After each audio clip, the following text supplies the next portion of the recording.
Pemanggil Genius Academy Necromancer, Bab 34, Waktu Makan Siang. Setelah selesai makan lebih awal dari biasanya, Simon mampir ke ruang kuliah kelas L sebentar sebelum kelas berikutnya dimulai. Tidak di sini, ya.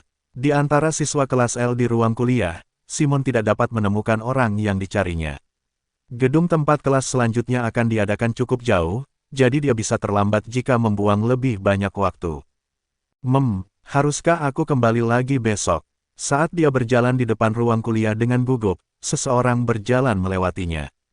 Itu adalah seorang siswi cantik dengan pita merah muda di rambutnya yang sedang memegang buku teks di pelukannya. Hai, maaf, tapi permisi. Siswa perempuan itu mengedipkan matanya dan berhenti berjalan.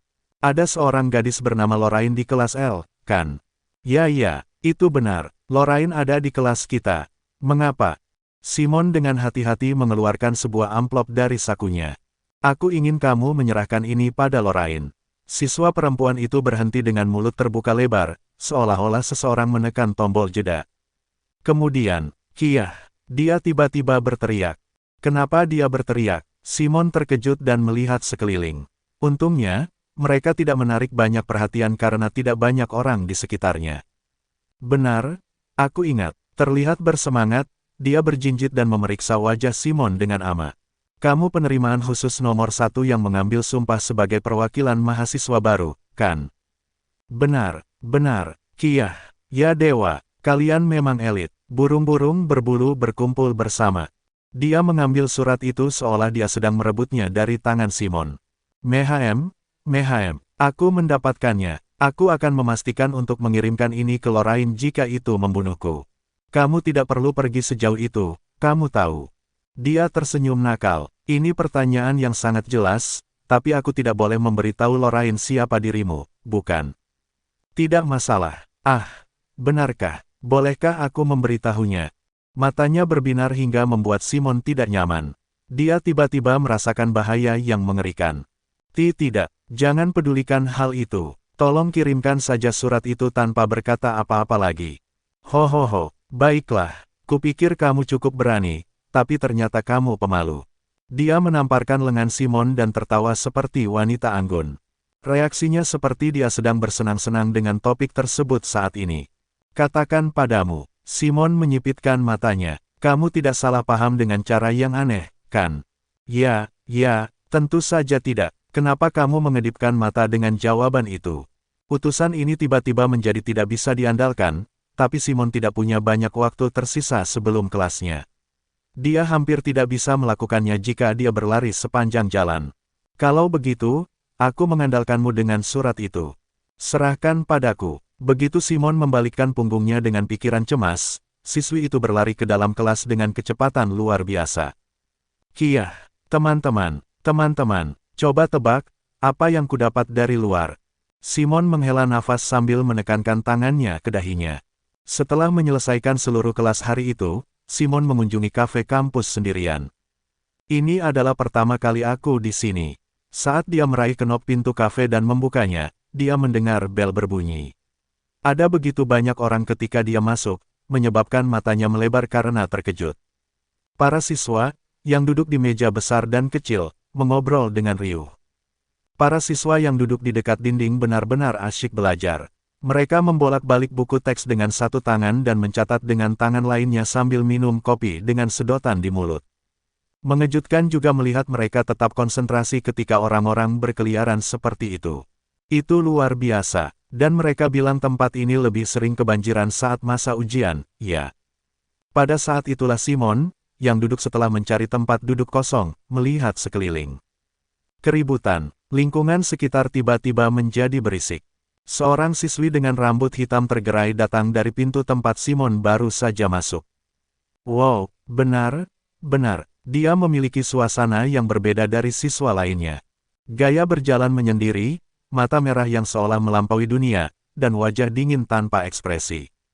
Dia mempunyai aura yang membuatnya sulit untuk berbicara dengannya, hingga sulit untuk berpikir bahwa dia sebenarnya adalah seorang pelajar seperti yang lain.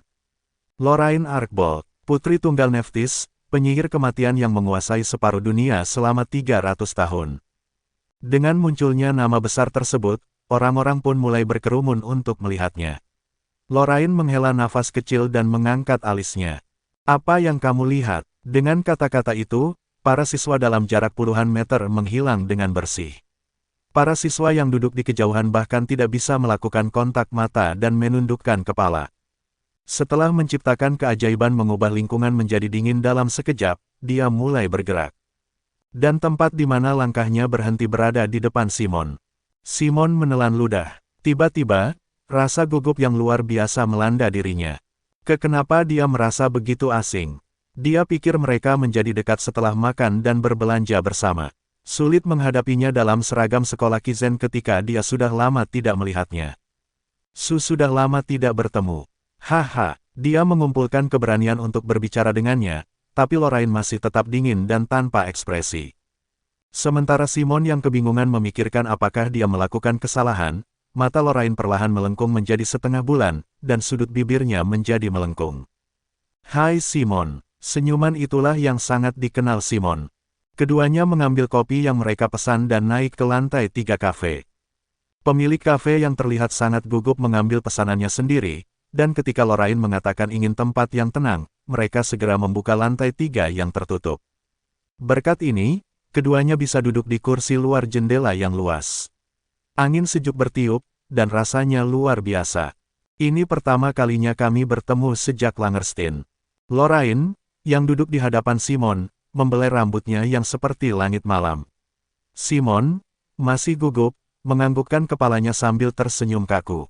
Kamu ternyata terlihat bagus dengan seragammu.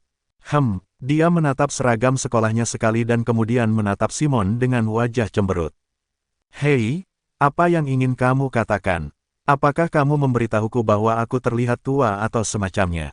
Simon, yang wajahnya memerah, langsung melambaikan tangannya dengan acuh.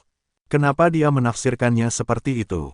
Tidak seperti itu. Hanya saja aku tidak bisa membayangkan bagaimana penampilanmu dengan seragam itu ketika kita bertemu di Langerstein. Kenapa kamu tidak bisa membayangkannya? Apa karena aku terlihat tua? Sudah kubilang, bukan itu. Dari sudut pandang Simon, kekuatan Lorraine yang mengusir geng-geng itu saat mereka pertama kali bertemu sebenarnya lebih dari sekadar seorang necromancer profesional. Ia hanya merasakan sensasi aneh karena gadis seperti itu kini duduk di hadapannya dengan seragam yang sama. Tetapi mengapa begitu sulit menjelaskan hal ini dengan kata-kata? Simon menghela nafas dalam hati. Aku hanya bercanda. Dia meminum kopinya dengan sedotan dan mengedipkan mata. Menyadari dirinya sedang dipermainkan, Simon tertawa getir. Baiklah kalau begitu. Saat dia menyipitkan matanya, Lorraine perlahan menyilangkan kakinya dan berkata, "Mengapa kamu meminta untuk bertemu denganku?" Suasana berubah. Ini dia, suasana orang lanjut usia yang sulit didekati. Simon juga secara naluriah merasa sudah waktunya untuk langsung ke pokok permasalahan. Setelah memeriksa sekali lagi bahwa tidak ada orang di sekitarnya, dia membuka mulutnya dengan nada serius. Ada pengkhianat di dalam Kizen. Simon dengan tenang menceritakan kisah bagaimana dia tersesat di hutan terlarang setelah dikejar oleh penjaga, dan tentang dia melihat seorang pendeta meletakkan salib dan berdoa. Tentu saja, dia menghapus bagian di mana mereka melarikan diri dengan bantuan Pir. Dia mengatakan bahwa dia berada dalam krisis, tetapi mereka selamat berkat penjaga yang muncul di waktu yang tepat. Setelah mendengar ceritanya, Lorraine melamun dengan wajah serius. Lorraine, mungkin sulit dipercaya, tapi aku percaya kamu. Dia mengangkat kepalanya. Selain itu, bisakah kamu menggambarkan penampakan salib yang kamu lihat secara detail? Sejauh yang aku ingat, seorang wanita diukir pada salib terbesar di tengahnya. Seorang wanita telanjang dikelilingi tanaman merambat atau semacamnya. Itu mempersempitnya. Mata merah Lorraine berbinar. Itulah Dewi Deva, satu-satunya dewa yang diyakini oleh para pendeta Efnel. Divine Cholege, Efnel, di bawah kendali langsung Paus. Sebagai kebalikan dari Kizen, yang melatih para necromancer. Disinilah para priest dilatih. Di dalam Federasi Suci, itu adalah institusi yang memiliki tingkat pengakuan dan kekuatan yang hampir sama dengan Kizen. Saintes yang dianggap paling berkuasa memonopoli seluruh kekuasaan, sampai-sampai mereka hanya dipilih di antara siswi Efnel. Kizen dan Efnel, Efnel dan Kizen, Mana yang lebih kuat? Siswa mana yang lebih baik? Pertanyaan-pertanyaan ini telah lama menjadi topik diskusi di kalangan masyarakat benua tersebut. Beraninya, retakan, kopinya bocor saat Lorraine memecahkan gelas yang dipegangnya dengan genggamannya. Beraninya pendeta terkutuk masuk ke Kizen seperti ini. Dia terlihat sangat marah. Mau tidak mau Simon merasa gugup, meskipun dia tahu bahwa roh pembunuh yang mengalir dari tubuhnya tidak ditujukan padanya. Simon, ya, siapa yang tahu tentang ini selain kamu? Chamibares, yang pergi ke hutan bersamaku. Hanya kita berdua. Dia menganggukkan kepalanya. Terima kasih telah memberitahu aku. Aku akan segera melaporkannya pada ibuku. Simon punya alasan untuk merahasiakan ini. Para profesor di Kizen juga menjadi tersangka dalam kasus ini. Hanya Nephthys yang boleh mengetahuinya, sehingga penyelidikan dari berbagai arah bisa dilakukan. Ayo pergi, Simon. Lorraine bangkit dari tempat duduknya. Kemana? Ke hutan terlarang. Mungkin ada beberapa petunjuk yang tertinggal di tempat kamu melihat Pries. Mata Simon membelalak. Sekarang, klip-klip-klip-klip. Menjelang sore, Simon menunggangi kuda kerangka untuk pertama kali dalam hidupnya. Dikatakan bahwa satu kerangka kuda sama dengan harga satu rumah, tapi harganya yang sangat mahal dapat dimengerti. Kuda kerangka jelas lebih cepat daripada kuda, mereka tidak lelah, dan perjalanannya nyaman. Kamu lebih baik dalam hal ini daripada yang aku kira. Apakah kamu mengambil pelajaran berkuda? Tanya Lorraine yang sedang menunggangi kuda kerangka ke sisinya. Sedikit, kembali ke kampung halamanku. Faktanya, terlepas dari keterampilan menungganginya, Simon dan kuda kerangka itu rukun. Yang terpenting, kuda kerangka itu mampu mengimbangi Simon dengan baik. Begitu Simon mengulurkan tangannya, kuda kerangka itu dengan lembut mengusap wajahnya, bertingkah lucu.